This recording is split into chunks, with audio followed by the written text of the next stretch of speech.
It's well past midnight in the Arizona desert, and you're standing at the base of Bradshaw Mountain, watching firelight flicker behind the windows of a castle that shouldn't exist here.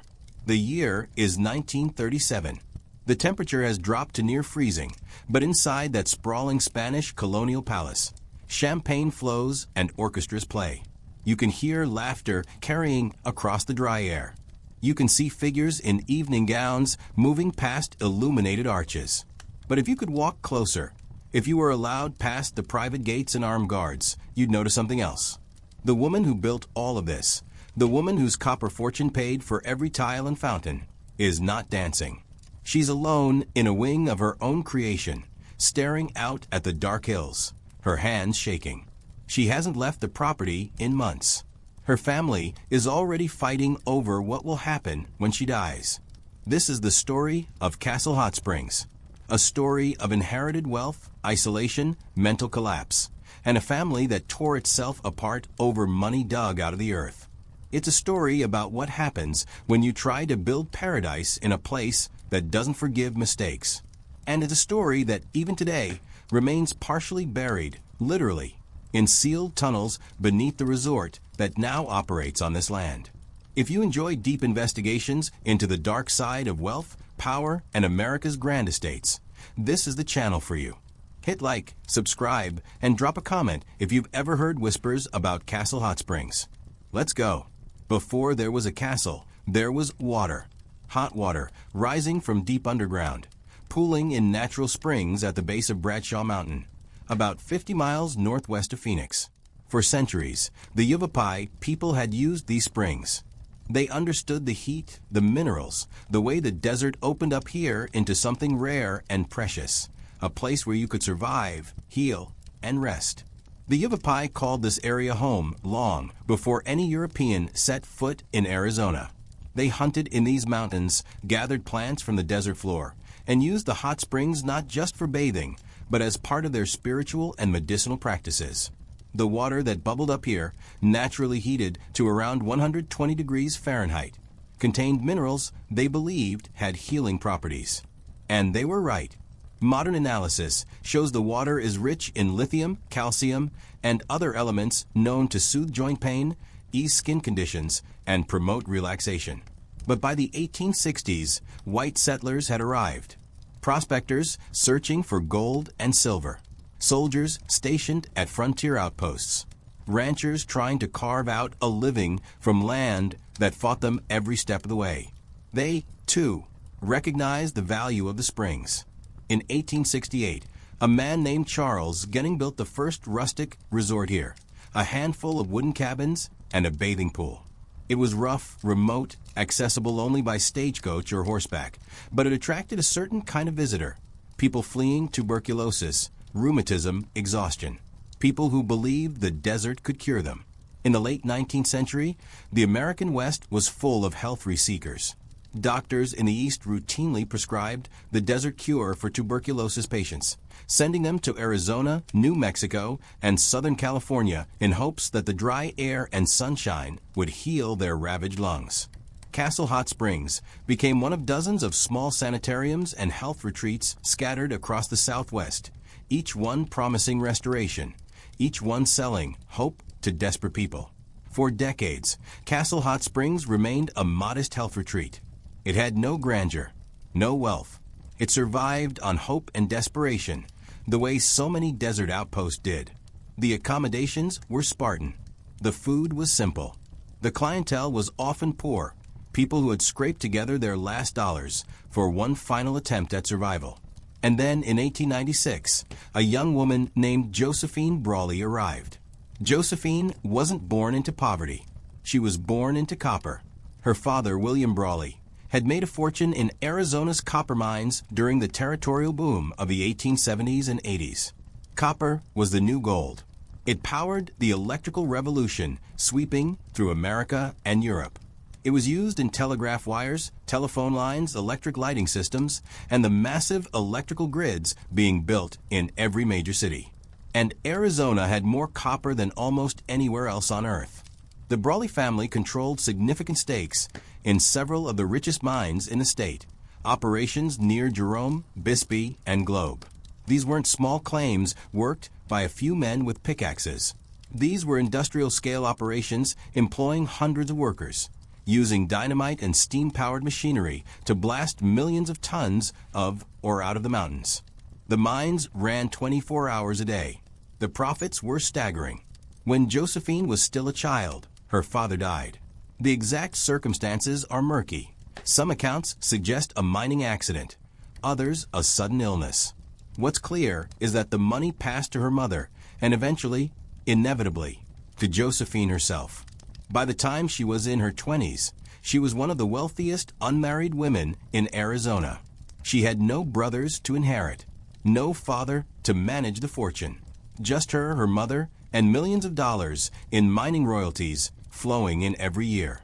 Josephine was not a socialite. She didn't attend balls in Phoenix or travel to San Francisco for the opera season. She was quiet, introspective, prone to long silences and sudden enthusiasms. She read voraciously, history, philosophy, novels. She loved the desert, not in the romantic way that tourists loved it, but in a deep, almost obsessive way. She would ride out alone into the mountains for days at a time, camping under the stars, studying the plants and animals, the geology and weather patterns. She loved isolation. She loved the idea of building something that was entirely hers, far from the scrutiny of Phoenix society, far from the noise of the mining camps that had made her rich. She wanted control. She wanted perfection. She wanted a world that operated according to her vision and no one else's. In 1896, she visited Castle Hot Springs for the first time. She was 24 years old. The springs were still a small, rough resort, wooden cabins, dirt paths, a few invalids taking the waters. The owner, Charles Genning, was elderly and struggling to keep the place running. The clientele was dwindling. The buildings were falling apart. But Josephine saw something else. She saw potential. She saw a blank canvas. She saw a place where she could create her own world, away from everyone and everything. She bought the entire property for $20,000, a pittance given her wealth. And then she began to dream. And that's where the dream begins, and where the tragedy starts to take root. Because Josephine Brawley didn't just want to own a desert resort. She wanted to build a castle. She wanted luxury, permanence, control. She wanted something that would last forever. Something that would be entirely hers, something that no one could take away or corrupt or change. And she was willing to spend her entire copper fortune to make it happen. But before we go further, I want to ask you, have you ever wondered what it costs, not just in money, but in sanity, in relationships, in life, to build something that grand in a place that hostile? Drop your thoughts in the comments. And if you're not, subscribe yet, do it now. This story only gets darker. Josephine didn't rush. She was a perfectionist. She spent years planning, sketching, revising.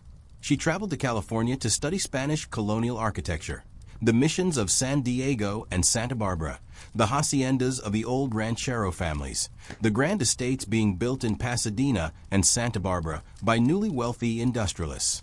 She hired architects from Los Angeles, craftsmen from Mexico, laborers from Phoenix, and the surrounding mining towns.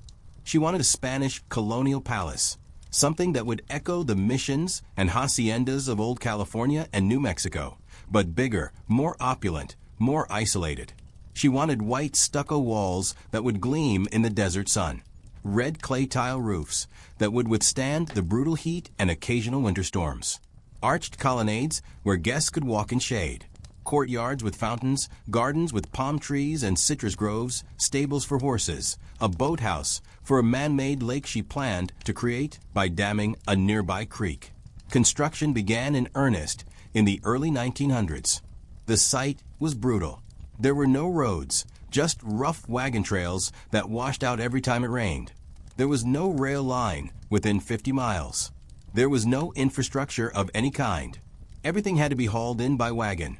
Timber from forests hundreds of miles away, stone quarried from the mountains, tile shipped by rail from Mexico, and then carried by mule train the final 50 miles. Furniture came from San Francisco. Glass panes came from back east.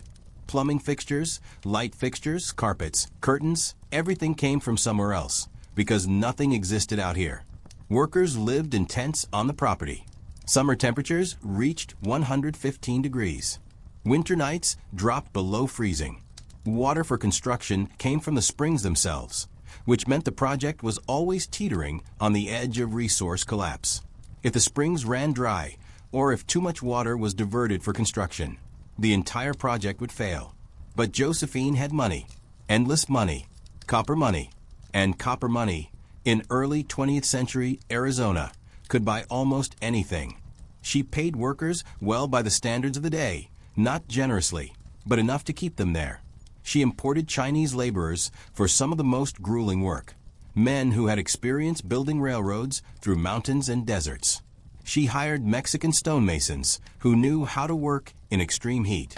She brought in Italian craftsmen to create decorative tile work and hand-painted ceiling beams. The project took over 20 years, not because the work was slow, but because Josephine kept changing her mind, adding new buildings, tearing down structures that didn't meet her standards, obsessing over details that no one else would ever notice. Slowly, the castle rose. White stucco walls, thick enough to insulate against the heat, rose from the desert floor. Red tile roofs gleamed like blood in the afternoon sun. Arched colonnades created shaded walkways between buildings. Courtyards were paved with hand-cut stone and centered around fountains fed by the hot springs. A main lodge with soaring ceilings and hand-painted beams became the heart of the property. A great hall where guests could gather for meals, entertainment, and conversation. Guest cottages were scattered across the property, each one designed to look like a miniature hacienda. Each cottage had its own fireplace, its own private patio, its own garden. They were connected to the main lodge by covered walkways, so guests could move between buildings without being exposed to the harsh sun or sudden rainstorms. There were stables for horses. Josephine was an accomplished rider and wanted guests to be able to explore the mountains. There was a boathouse on an artificial lake she had created by damming Hot Springs Creek. There were tennis courts, a croquet lawn, gardens planted with palms, citrus trees, roses, and oleander, plants that had no business surviving in the desert, but did, because Josephine paid men to water them every single day. And then there were the tunnels. Josephine was obsessed with control and with maintaining the illusion of effortless luxury. She didn't want guests to see the machinery of the resort. She didn't want them to encounter servants hauling laundry or dirty dishes or trash. She didn't want the spell of the desert paradise to be broken by the reality of labor. So she built a network of underground tunnels, service corridors that connected the kitchens to the guest cottages, the laundry facilities to the main lodge, the storage areas to every building on the property. The tunnels were narrow, dimly lit, functional. Servants moved through them like ghosts, delivering meals on silent carts, collecting linens, resupplying guest rooms, all without ever being seen.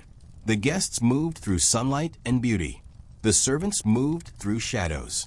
By the early 1920s, Castle Hot Springs was complete. It was a miracle of engineering and wealth. It was also already a monument to isolation and control. For a brief, glittering period in the 1920s and early 1930s, Castle Hot Springs was exactly what Josephine had dreamed of. It became one of the most exclusive resorts in the American West. Teddy Roosevelt stayed there during his post-presidency years. Hollywood stars came, silent film actors whose names have been forgotten, but who were celebrities in their time.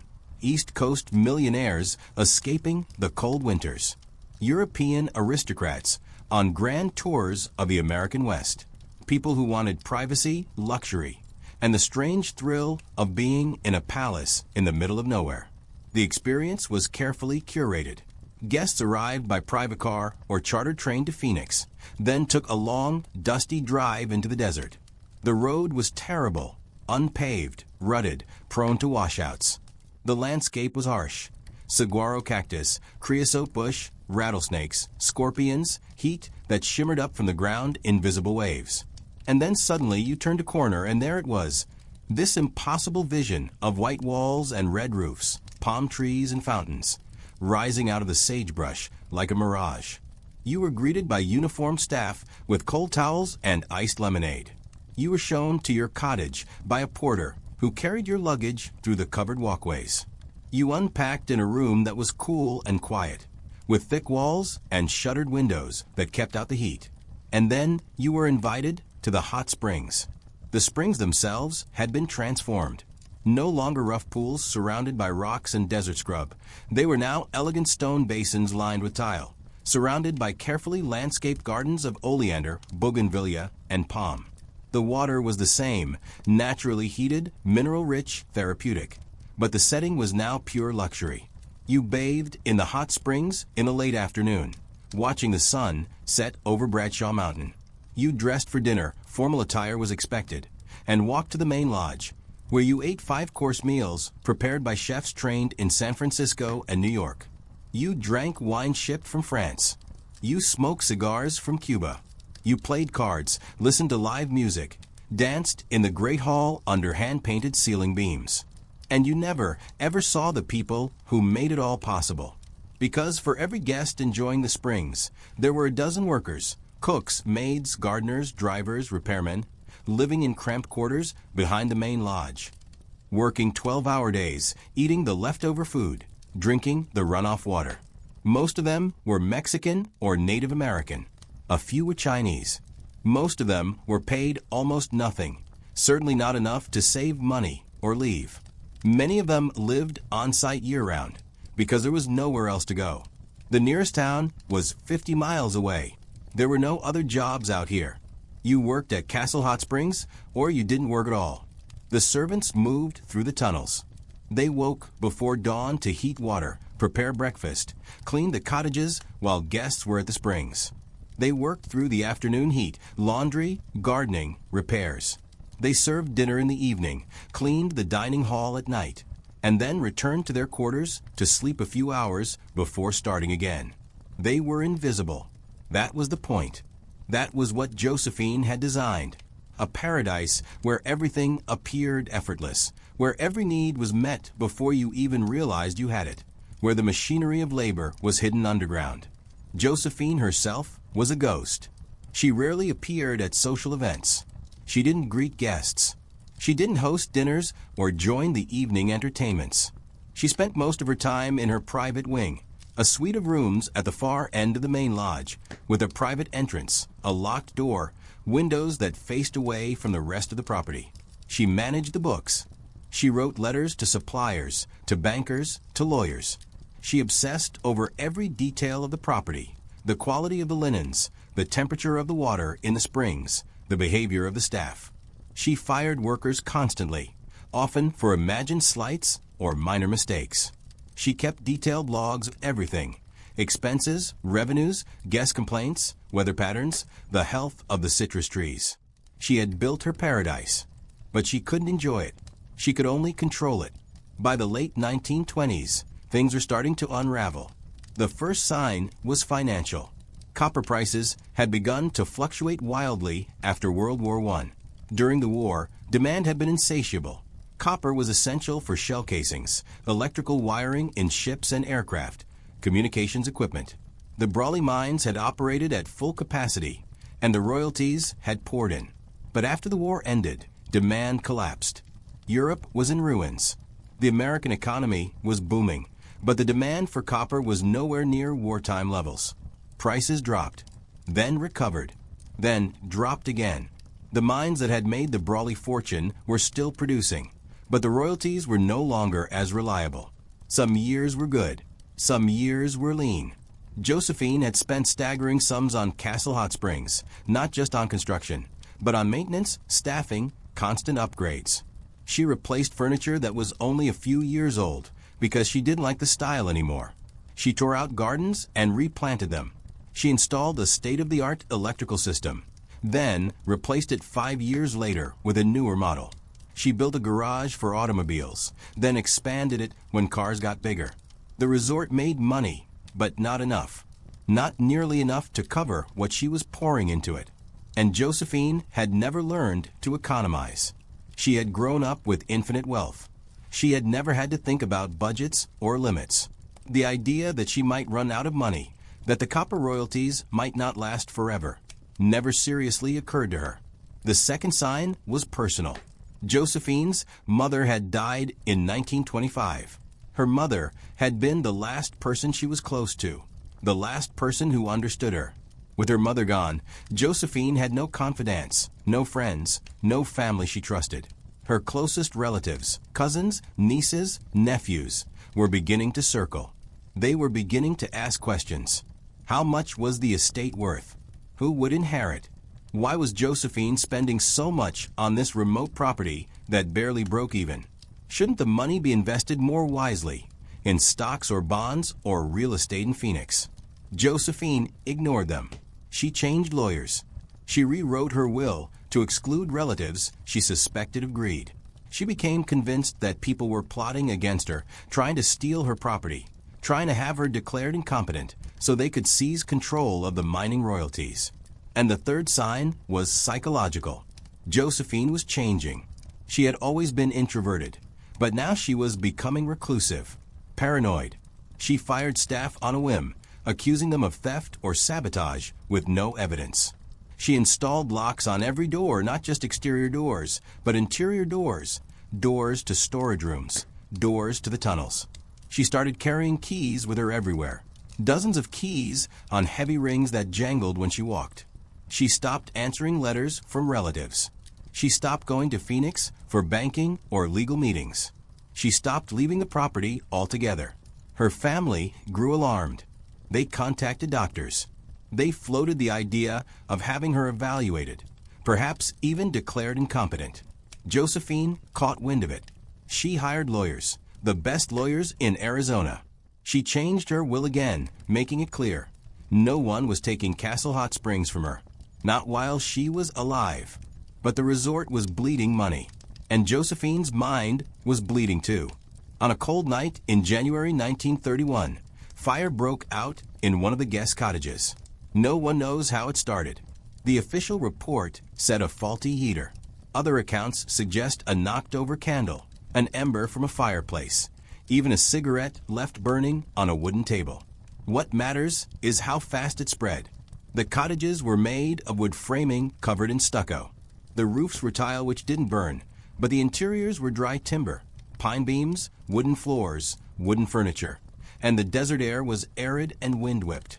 Within minutes, the flames had jumped from one building to another. Staff ran through the property, banging on doors, shouting. Guests stumbled out in their night clothes, coughing, disoriented. Some tried to go back for their belongings. Staff physically held them back. The heat was intense. The smoke was blinding. Josephine stood in the main courtyard and watched it burn. She didn't move. She didn't shout orders or help coordinate the response.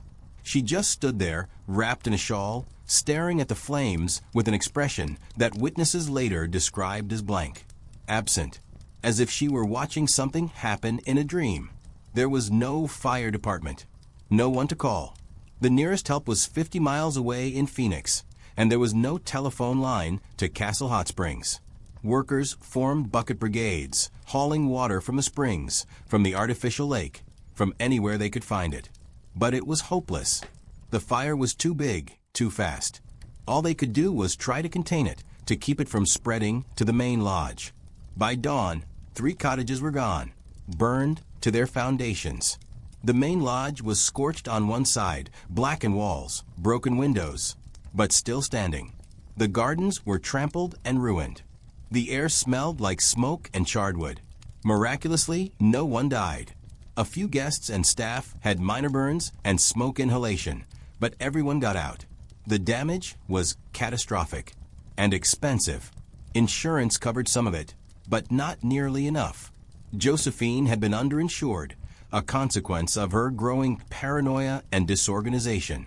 She had let policies lapse, failed to update coverage as she added buildings. She refused to rebuild the cottages. She repaired the main lodge, barely, but she didn't replace what was lost. She couldn't afford to, or maybe she just didn't care anymore. Some of the remaining cottages were reopened. Some stayed closed.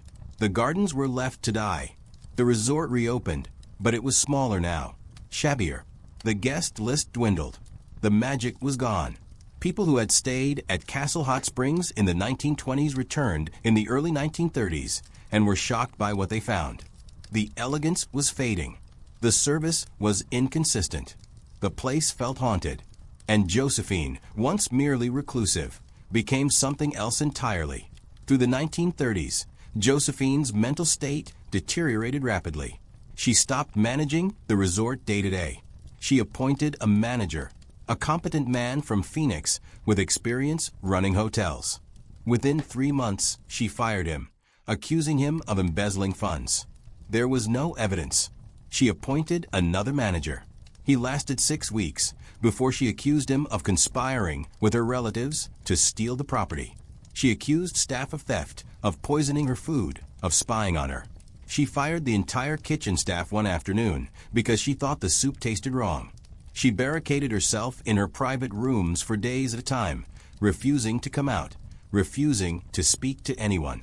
When she did emerge, she walked the property alone, checking locks obsessively, staring at the mountains, muttering to herself. Staff began to avoid her. Guests, the few who still came, complained that the owner was unstable, that she made them uncomfortable. Her family tried to intervene. Her nephew, Harold Brawley, a lawyer in Phoenix, began pushing for a competency hearing. Harold was the son of Josephine's late uncle, and he stood to inherit a significant portion of the estate if Josephine were declared incompetent or if she died without a clear will. He argued that Josephine was no longer capable of managing her own affairs, that the estate was being squandered, that someone responsible needed to take control before everything was lost. Josephine fought back. She hired her own lawyers, a team of them. She gave depositions, sitting in a closed room for hours, answering questions about her finances, her mental state, her reasons for firing staff, her reasons for changing her will repeatedly. She insisted she was fine, that the resort was fine, that her family was simply greedy, trying to steal what was rightfully hers. But the evidence was mounting. The resort was losing money every year. Josephine hadn't left the property in over a decade. She barely spoke to anyone. She spent her days walking the grounds alone, checking locks, staring at the mountains, writing long, rambling letters that accused various relatives of conspiracy. In 1937, a court-appointed psychiatrist visited Castle Hot Springs. His name was Dr. Edmund Cahill, and he was one of the most respected alienists, as psychiatrists were then called, in Arizona. He spent 3 hours interviewing Josephine in her private suite. His report was damning. He described her as delusional, paranoid, disconnected from reality. He noted her obsessive behaviors, the key-carrying, the lock-checking, the constant rewrites of her will. He observed that she seemed to believe people were hiding in the tunnels beneath the resort, watching her, plotting against her. He diagnosed her with what was then called paranoid melancholia, what we might today recognize as a severe paranoid disorder with depressive features. He recommended that she be placed under a conservatorship, that a responsible family member or court-appointed guardian be given legal control of her finances and property, while she remained free to live as she chose, but without the power to make major decisions. Josephine read the report, and then she burned it in the fireplace of her private study. But she couldn't burn the legal proceedings. The report had been filed with the court. Copies existed. In 1938, after months of hearings, testimony from staff and former managers and doctors, the court ruled against her. Harold Brawley was appointed conservator of the estate. Josephine was allowed to remain at Castle Hot Springs. It was, after all, her home. But she no longer controlled it. She couldn't fire staff. She couldn't make financial decisions. She couldn't change her will.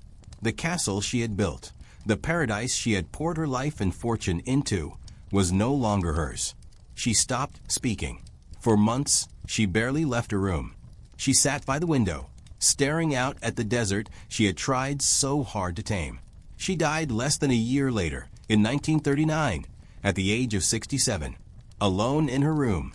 The official cause of death was listed as heart failure, but anyone who knew her understood that she had simply given up.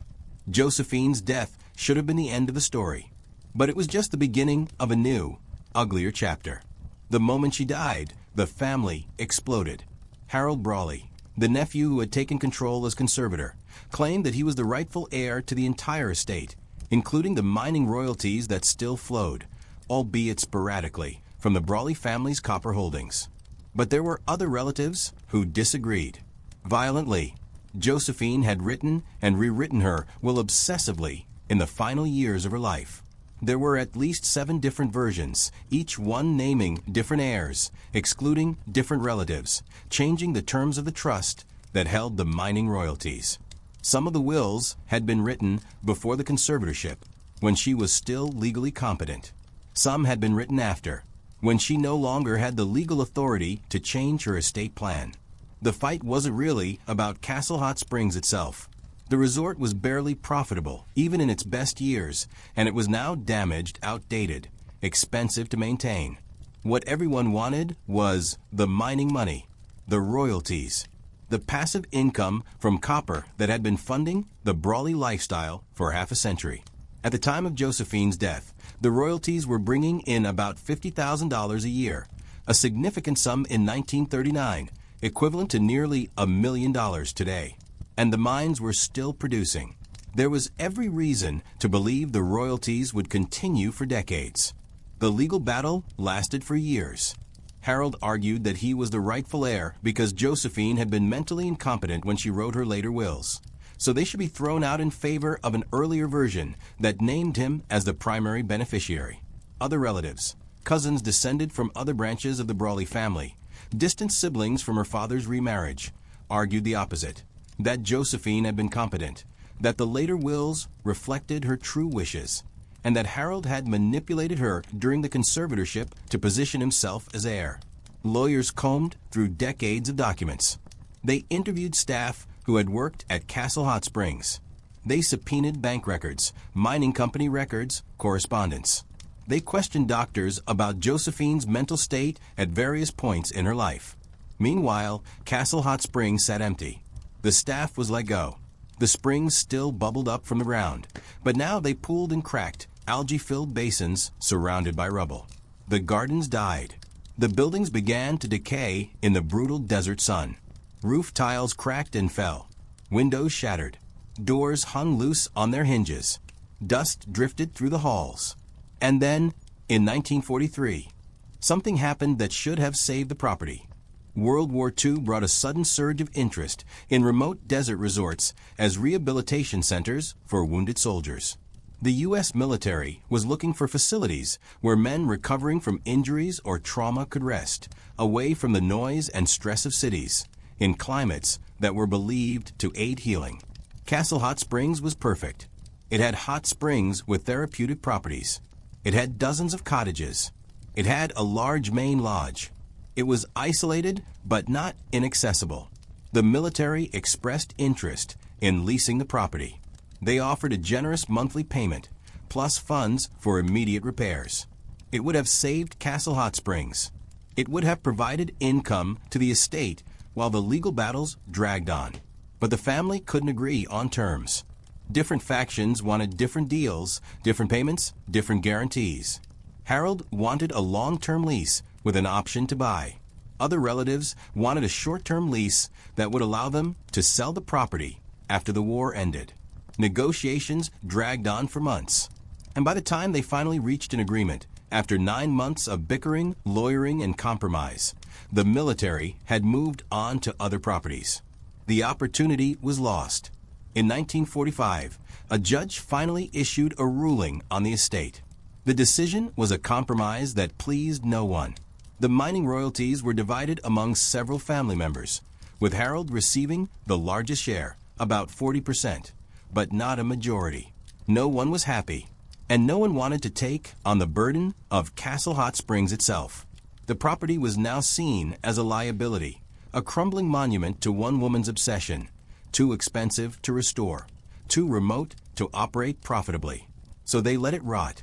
Through the late 1940s and 1950s, Castle Hot Springs became a ghost property.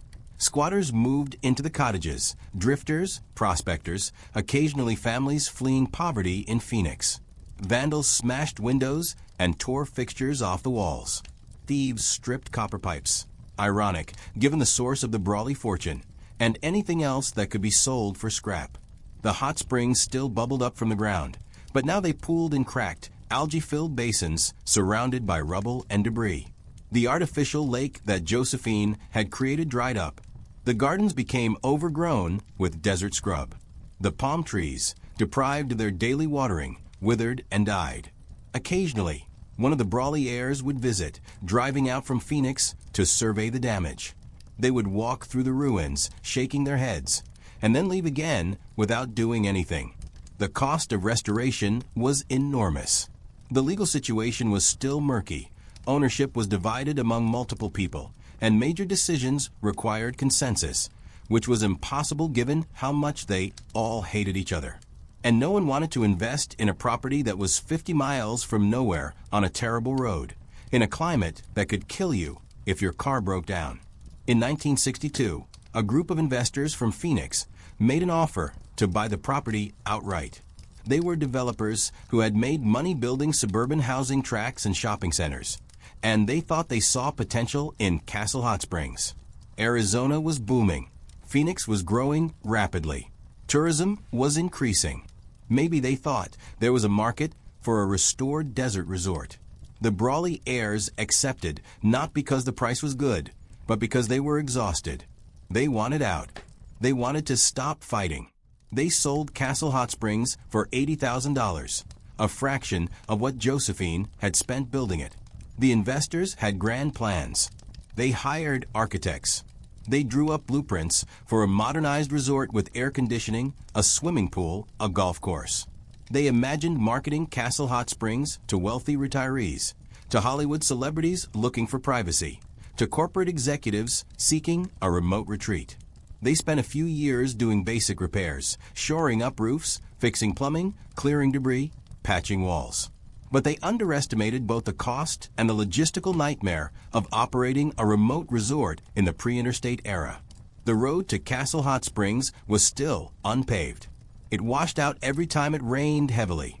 Supplies had to be trucked in from Phoenix at great expense. Staff had to live on site, which meant building and maintaining housing. Water and electricity were constant problems. By 1966, the investors were bankrupt. The property went into foreclosure. The bank that repossessed it had no interest in operating a resort. They tried to sell it. There were no buyers. Castle Hot Springs sat abandoned for another decade. And this is where the story takes a turn into something stranger, something darker. Because during all of this, during the legal fights, the abandonment, the decay, no one ever went into the underground tunnels that Josephine had built. The service tunnels. The corridors where staff had once moved unseen, carrying trays of food, piles of laundry, buckets of water. The passageways that connected the main lodge to the cottages, the kitchen to the guest wings, the storage areas to every building on the property. At some point, no one is quite sure when or why, those tunnels were sealed. Entrances were bricked over. Doors were locked and concreted shut. And no one, in the decade since, has fully explored what's down there. There are stories, of course. Local rumors.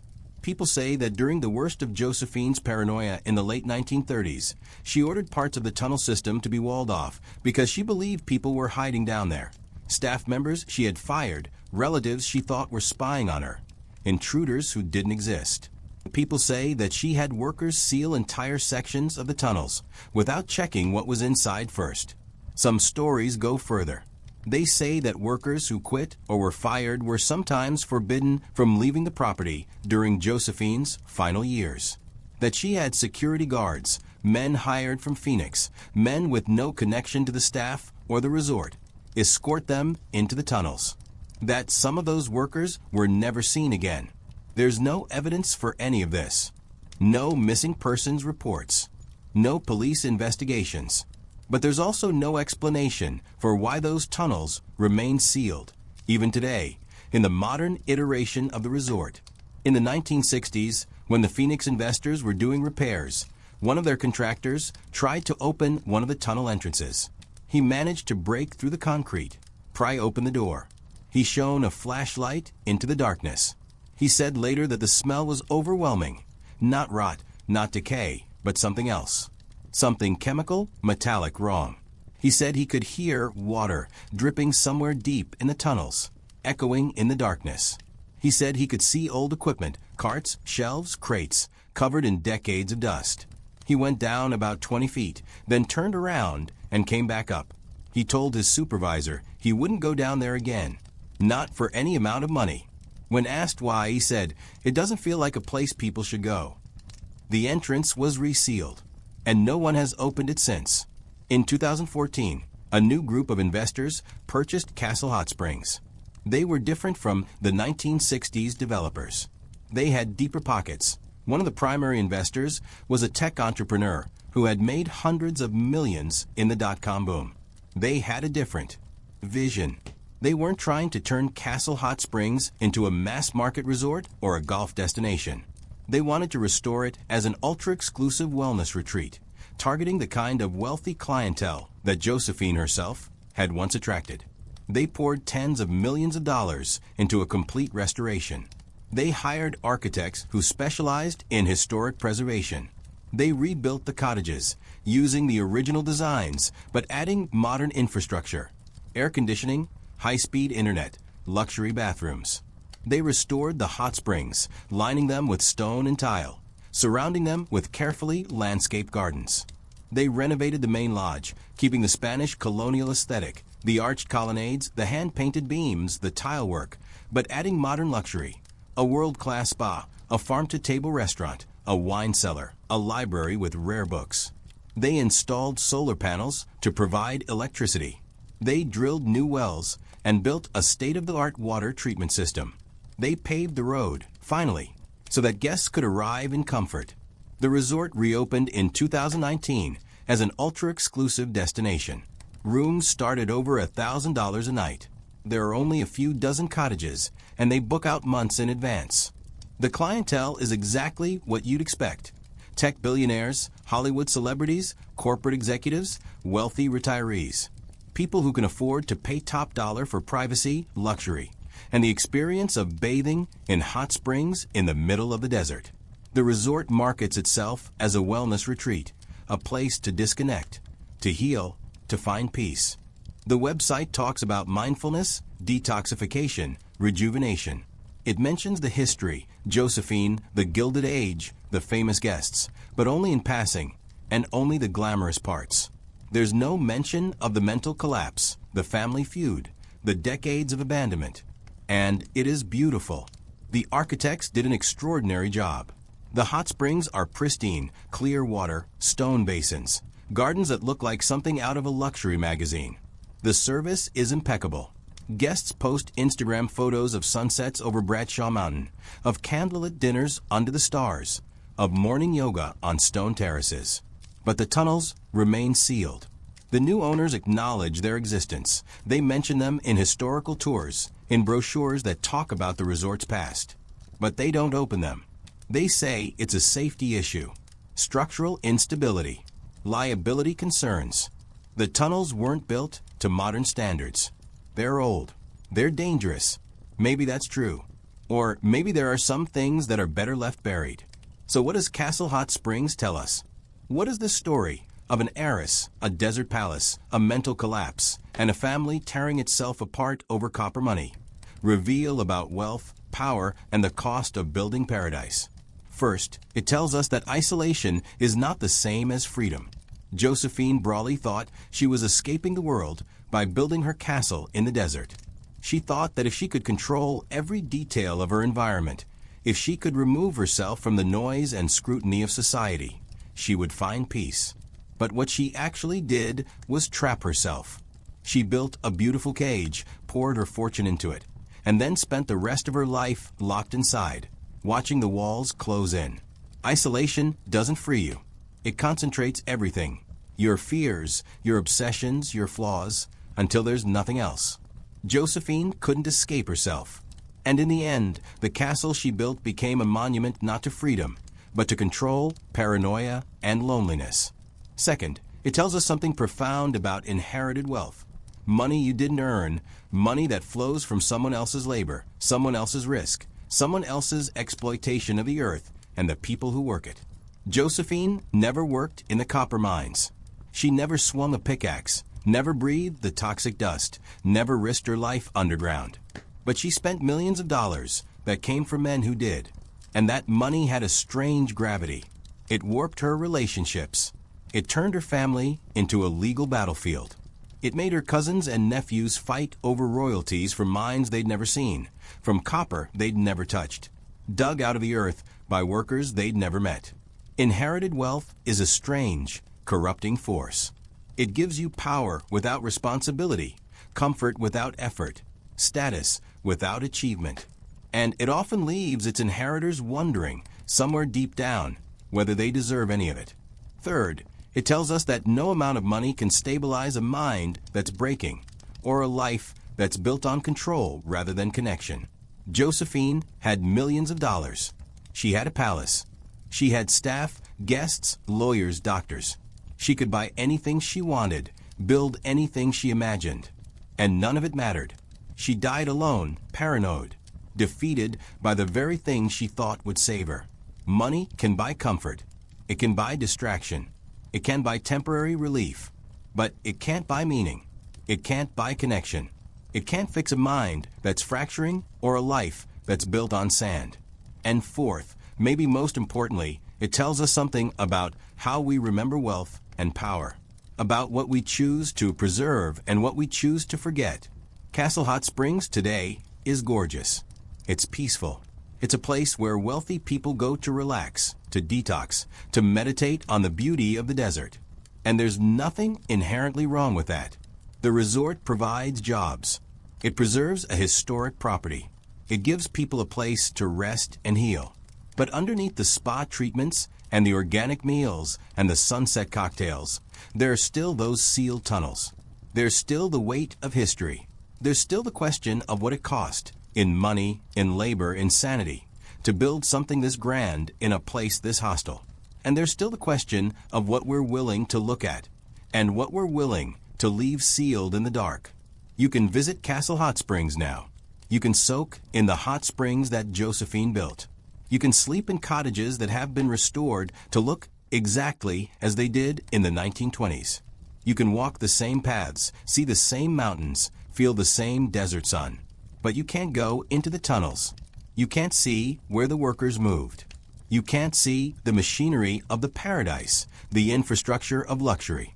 You can only experience the surface, the beauty, the comfort, the illusion. And maybe that's the point. Maybe the story of Castle Hot Springs isn't really about what happened. It's about what we choose to remember, what we choose to restore, and what we choose to keep sealed away. Because in America, we love the glamour of old money. We love grand estates and Gilded Age fortunes and stories about visionary heiresses building castles in the desert. But we're less interested in where the money came from. We're less interested in who paid for it.